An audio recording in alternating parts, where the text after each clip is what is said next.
Nah, saya tidak ingin anak muda berikutnya itu berpikiran sempit hanya karena sebuah ideologi dan kekuasaan. Enggak. Saya ingin anak-anak muda itu mengembangkan diri seluas-luasnya, membaca semua sisi ideologi yang manapun boleh. Kenapa enggak gitu? Kita punya demokrasi, meskipun dalam tanda kutip demokrasi Pancasila itu seperti apa definisinya, buat saya ya kurang jelas juga ya demokrasi seperti apa. Kita ngomong peri kemanusiaan yang adil dan beradab, tapi kita pernah membunuh orang, berapa itu?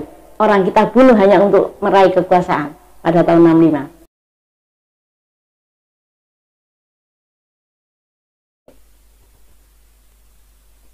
Baiklah, kali ini kita ngobrol dengan Bunda Zoya Herawati. Bunda Zoya ini adalah seorang novelis yang setiap karyanya memenangkan sebuah hadiah sepanjang sayembara. Nanti bisa ditanyakan, kami tanyakan bagaimana. Sebelum itu saya akan bercerita dulu. Saya dulu itu tahun 70-an. Itu pernah kenal namanya Buto Tilawati. Buto Tilawati itu kalau tidak salah bekerja di Panjebar Semangat atau Joyoboyo gitu. Panjebar Semangat. Panjebar Semangat. Buto Tilawati, tapi saya situ. Lalu di Malang itu ada Ratna Indraswari Ibrahim, juga sudah situ. Kemudian Lanfang juga sudah situ, tinggal Bunda Zoya. Tapi pada waktu itu teman saya namanya Joyce, itu namanya menjadi apa ya, dia cerita-cerita detektif gitu, GAD apa namanya aslinya Joyce, karena teman satu kantor. Dia rajin buat novel tentang. Nah, tibalah saatnya kita berbincang dengan Bunda Zoya. Bunda Zoya, apa sih, sejak kapan sih Anda ini suka menulis, khususnya cerpen dan novel?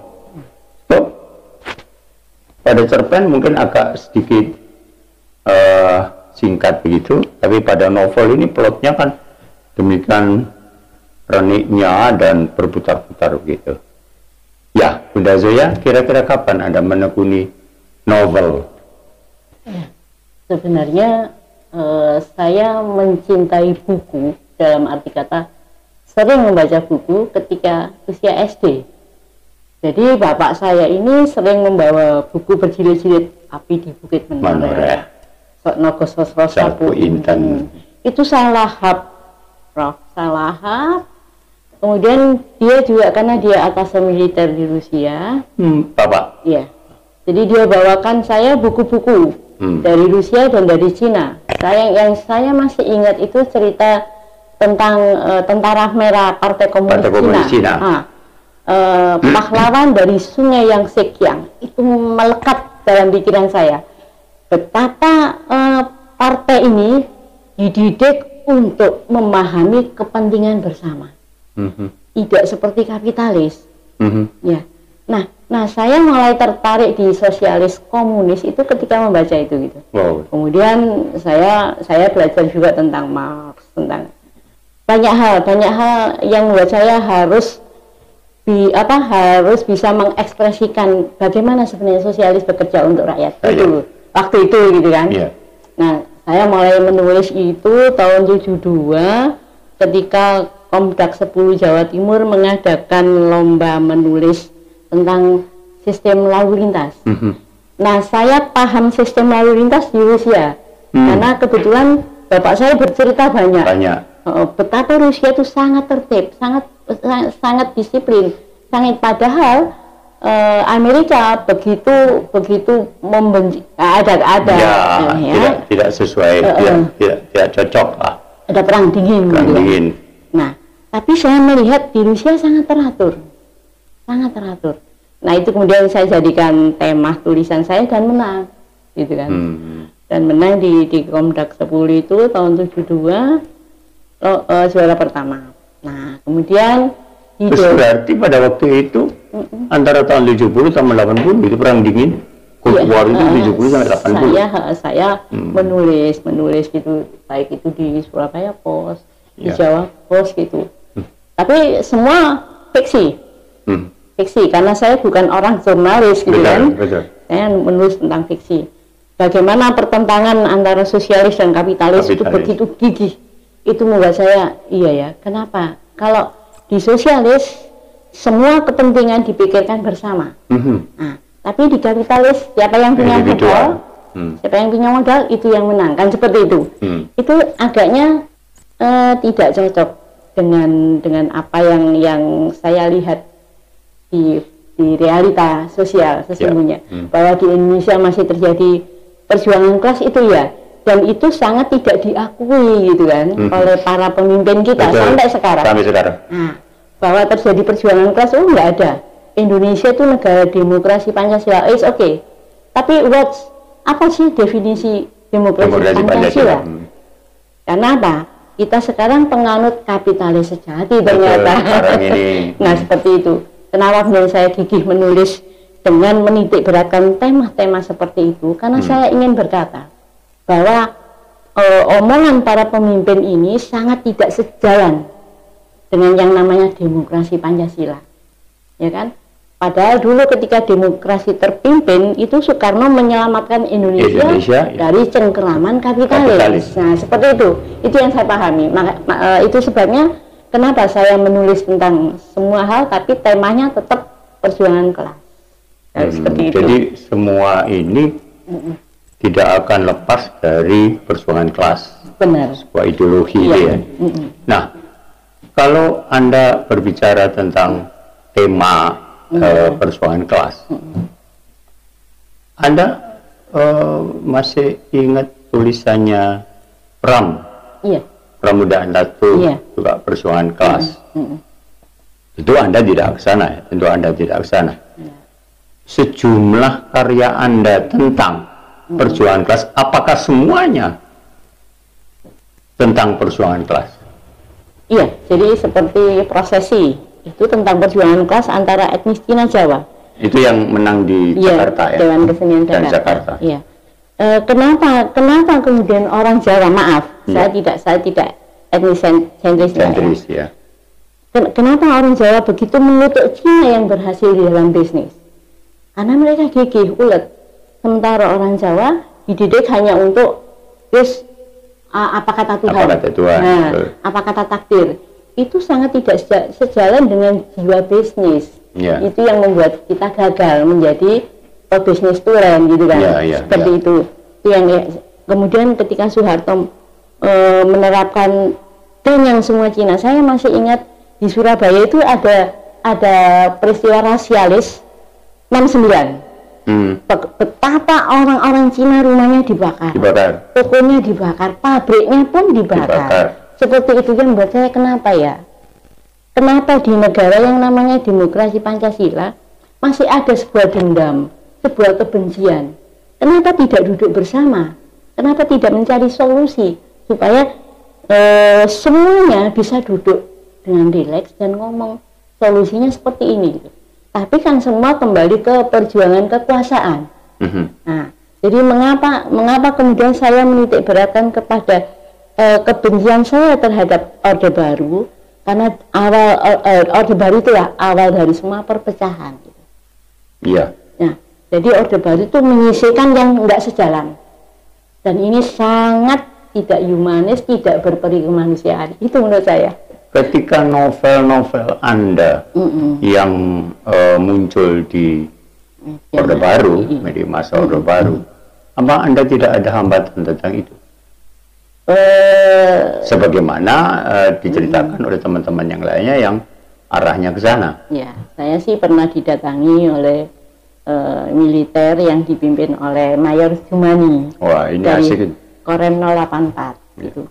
Jadi mereka mendatangi saya dan bertanya, apakah Anda tidak melihat korban dari peristiwa 65? 65.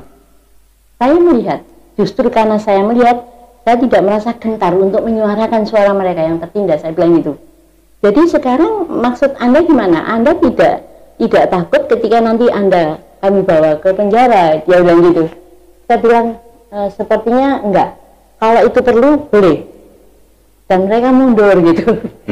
Saya nggak tahu apa yang membuat mereka mundur, tapi dulu saya sering mendengar radio Netherlands, ya kan, Australia gitu. Saya bicarakan tentang itu. Bagaimana dunia ini melihat Indonesia begitu naifnya memandang sebuah perbedaan ideologi. Gitu kan?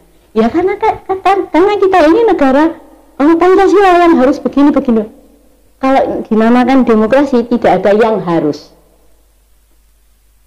Demokrasi itu bisa memberi ruang bagi semua ideologi.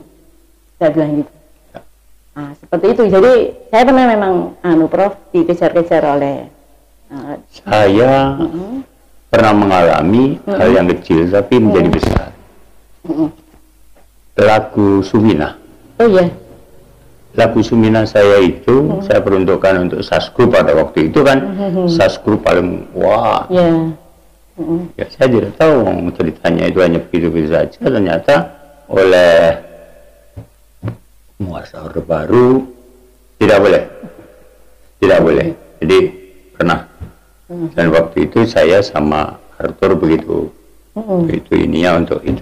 Nah, saya pertentangan kelas itu memang mengasihkan. Kalau kita kupas ya.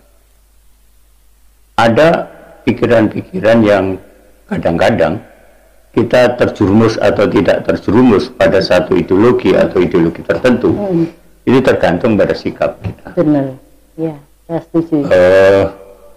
Saya meskipun tidak pernah turut partai politik, saya sering banyak membaca tentang Marx, tentang macam-macam lah.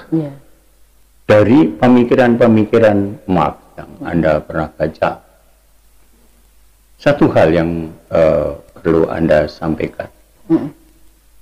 Marx itu seorang tokoh, apa namanya, kalau Anda mengatakan pertentangan kelas yang sedemikian rupa yang kemudian dimunculkan oleh dia sebagai satu buku Das Kapital. Buku Das Kapital ini kan hampir semua orang tahu. Hampir semua orang membaca, tapi saya tidak tahu. Nanti Anda bisa bicara dengan anak-anak ini perlu enggak kira-kira anak muda membaca buku-buku itu. Nah itu bagaimana tentang Marx? Jadi begini, tidak semua pemikiran Marx itu tentang perjuangan kelas. Jadi ada dua hal yang berbeda antara sosialis dan komunis. Ya kan? Kalau sosialis, maaf ini contoh aja, buruh dibayar berdasarkan kebutuhannya, berdasarkan kemampuannya. Misalnya mampunya si A ini bekerja 2.000 sehari, itu yang dibayar oleh sosialis, sistem sosialis. Tetapi di dalam sistem komunis, orang dibayar kemampuan plus kebutuhan. Kemampuannya 2.000, kemudian kebutuhannya 5.000, yang 3.000 disuplai negara. Dan sampai sekarang tidak ada negara yang menerapkan itu. Kenapa? Itu utopia. Negara tidak mau sia-sia membayar. Nah, kenapa? Karena pemilik modalnya segelintir aja. Nah, seperti itu. Jadi tidak semua pemikiran Marx itu realis. Ada yang utopis gitu loh. Nah, ini yang harus bisa disaring oleh para pembaca dan pengikutnya, itu aja. Menurut saya seperti itu. Kalau saya ingat utopia ini kalau tidak salah Plato ya. Iya. Plato yang saya pernah membaca itu ada pikiran-pikiran yang kadang-kadang kalau kita tidak jeli ya, kita tidak jeli mencernanya, itu juga justru kita akan kesulitan. Benar. Maka ketika nanti Anda harus mengatakan kepada anak muda kira-kira membaca karya mereka perlu ketetapan hati untuk yakin bahwa kita ini adalah seorang Pancasila sejati, atau itu tidak perlu? Perlukah kita menguatkan dulu ideologi kita, baru kita membaca, ataukah ya sudahlah, itu kan perlu dibaca? Menurut Bunda? Bagi saya perlu, membaca itu perlu. Persoalan bahwa kita punya ideologi kuat atau tidak, itu nanti bisa sejalan dengan realita yang kita hadapi. Jadi fleksibel gitu, tidak harus kaku gitu kan. Karena ketika kita kaku terhadap satu ideologi, fanatis berlebihan, tidak akan berkembang menjadi apa-apa. Kita tetap terpaku di satu tempat. Tapi komunis yang seperti apa? Seperti PKC-nya Cina atau Rusia? Nah, kalau di Rusia fleksibel. Sekarang bahkan mereka sama seperti di Cina sebetulnya. Cuman kalau di Rusia itu sekarang tidak ada lagi satu komando, enggak. Mereka benar-benar fleksibel sesuai dengan realita yang mereka hadapi. Kehidupan sosial yang sekarang menggiring menjadi sosialis semi kapitalis, itu mereka jalani. Saya mohon maaf, saya sama di Cina juga tidak ada itu orang-orang yang anak muda yang ngomong. Pada kehidupan mereka banyak juga yang punya agama, kemudian Islamnya juga bagus. Bahkan ketika saya jumpa teman-teman dari IAIN, ada 12 orang, ayo kita pulang. Enggak, enak di sini. Enak di sini, Pak. Saya juga heran juga ketika saya harus masuk ke sebuah masjid. Kalau saya kemudian setelah sholat, mereka datang.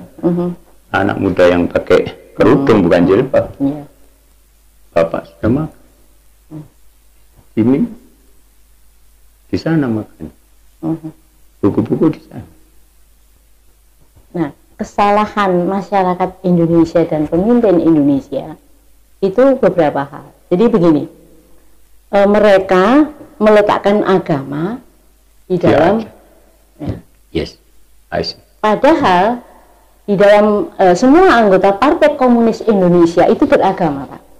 Tapi mereka tidak memasukkan agama di dalam ranah politik. Di dalam garis politik tidak ada agama. Itu yang saya katakan. Nah, yang ada urusan pribadi agama, bukan di ranah politik.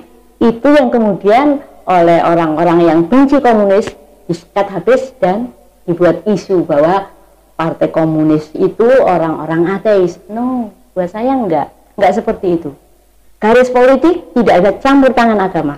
Makanya agama tidak masuk dalam KTP di luar negeri ada. Cuman di Indonesia gitu. Masuk dalam garis besar luar negara. Enggak ada seperti itu. Karena itu ranah pribadi. Kamu mau beriman atau enggak itu pilihan. Kan seperti itu harusnya gitu kan. Tapi masyarakat kita sudah salah gitu. Saya bicara seperti ini dianggap ateis, tapi saya bergereja, gitu loh. Intinya begini, Anda bisa mengatakan kepada anak-anak muda, ini bahwa anak muda, bla bla bla bla. Jadi tentang ideologi itu bagaimana? Novel-novel saya berkisar antara itu, bukan saya adalah seorang ateis, ya, bukan seorang ateis, tetapi saya bla bla bla. Silakan. Ya, jadi begini, menurut saya beragama itu pilihan. Urusan iman itu pun pilihan. Kita mau beriman atau enggak, itu urusan sangat-sangat pribadi. Tidak masuk dalam ranah umum, enggak gitu. Jadi kenapa novel-novel saya seperti Rumah di Jantung Kota itu begitu mengebu-ngebu, saya menulis tentang kekejaman Orde Baru menggeser kaum miskin di tengah kota. Itu karena saya yakin bahwa kaum miskin pun punya hak untuk menikmati hidup di tengah kota. Bahkan kemudian ketika semua digeser menjadi hotel-hotel besar kan. Nah, saya tidak ingin anak muda berikutnya itu berpikiran sempit hanya karena sebuah ideologi dan kekuasaan. Enggak. Saya ingin anak muda itu mengembangkan diri seluas-luasnya. membaca semua sisi ideologi yang manapun boleh, kenapa enggak gitu. Kita punya demokrasi, meskipun dalam tanda kutip demokrasi Pancasila itu seperti apa definisinya, buat saya ya kurang jelas juga ya demokrasi seperti apa. Kita ngomong peri kemanusiaan yang adil dan beradab, tapi kita pernah membunuh orang, berapa itu orang kita bunuh hanya untuk meraih kekuasaan pada tahun 65 di Madiun. Di Madiun sebetulnya bukan Partai Komunis mau memberontak, enggak.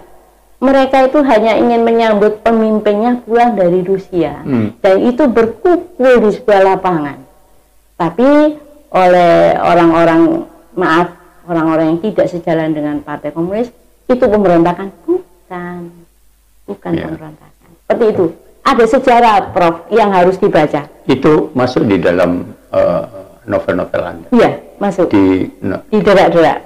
Derak-derak itu mengupas habis perang jenderal-jenderal itu menghabisi Partai Komunis. Kalau yang terbaru itu apa namanya? Yang terbaru Jamaloke? Jamaloke itu bukan terbaru sebetulnya sih. Itu novel lama yang pernah dimuat bersambung di Jawa Pos. Lalu kemudian saya kumpulkan kembali menjadi buku. Itu menulis tentang catatan harian seorang veteran perang yang dia buat setelah perang selesai. Jadi dia nulis gitu kan. Saya baca, begitu dia mengorbankan seluruhnya, tapi nggak dapat apa-apa. Bahkan pensiunnya itu disikat habis sama orang-orang FRI. Gila nggak? Buat saya itu penganiayaan paling kejam, dan saya tidak bisa menerima hal seperti itu. Dan saya nggak bisa protes maju di depan parlemen, enggak. Saya hanya bisa menulis. Itu yang saya lakukan.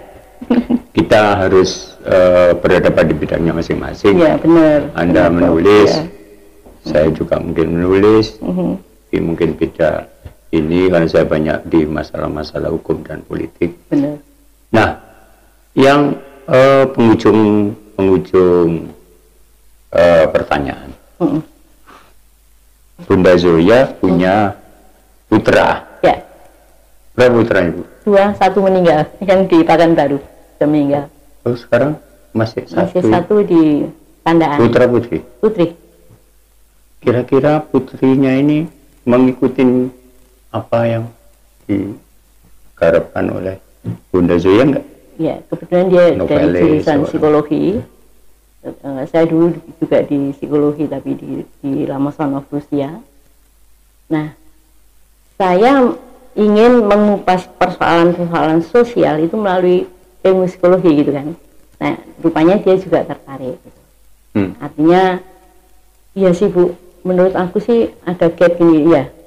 Jadi kalau misalnya sekarang kamu sebagai manajer HRD di PT Kino, kamu lihat persoalan tidak hanya dari sisi perusahaan, keuntungan, bukan, tapi humanisme karyawannya ini harus. Kenapa? Karena dia komponen yang paling penting. Ya kan? Ya. Bukan lagi perangkat-perangkat komputer, oke. Tapi kalau nggak ada yang mengoperasikan siapa coba? Saya bilang gitu. Jadi tetap ada porsi-porsi yang harus kamu bagi. Seperti itu Prof, yang saya ajarkan ke dia. Jadi kalau anak saya yang pertama dulu kepala pelabuhannya perusahaan asing sih, dan dia sempat stres juga. Saya bilang kerja shift itu nggak bagus. Usahakan jam 12 sampai jam 2 kamu pulas tidur. Kenapa? Ginjal bekerja keras membuang racun. Kalau kamu nggak tidur pada jam-jam itu, rusak hidupmu nggak sampai lama. Ternyata benar. 40 tahun dia meninggal, 4 bulan yang lalu. Ya, saya mendengar itu. Ya. Saya membaca itu. Anda kehilangan putra. Sangat. Karena saya mendidik dia menjadi sosok idealis. Tapi ternyata di tugasnya sama sekali nggak ideal itu. Baiklah, ya. Saudara-saudara,